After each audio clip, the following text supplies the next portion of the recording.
Marketers can't do it alone.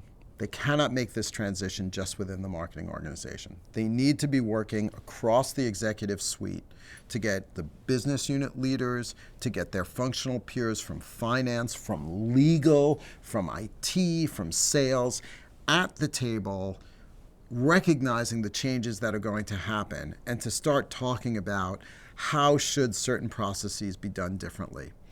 What we usually recommend is starting with some pilots. Take some more narrow products or take some new launches that may be happening or start in certain geographies, but think about ways of containing some kind of domain where you start to push some very different ways of operating. And then as you start working through what's it going to take to do that, you start to see where the stresses and strains in the organization really are. It's hard to just think about them theoretically. I mean, if you've done this at a few companies like we have, you have a sense of where the patterns are likely to be, but every company is different. And the core guts of the way they operate don't really come into view until you start testing them through a pilot. And so thinking about where can we take a specific product and do it in a dramatically more digitally aligned fashion, recognizing the consumer decision journey is different than the way we had managed in the past.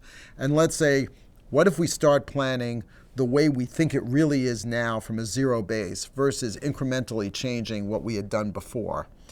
And if we do take that fresh look and think about the strategy that comes up, what then are the changes we're going to need to make to really make that happen, and work through it on a smaller basis with that cross-functional steering team at the table together, so you can have the license to make often some tough decisions about who's going to manage the budgets, decisions about how you're going to coordinate the touch on the customer, decisions about, for example, how many legal reviews does it need?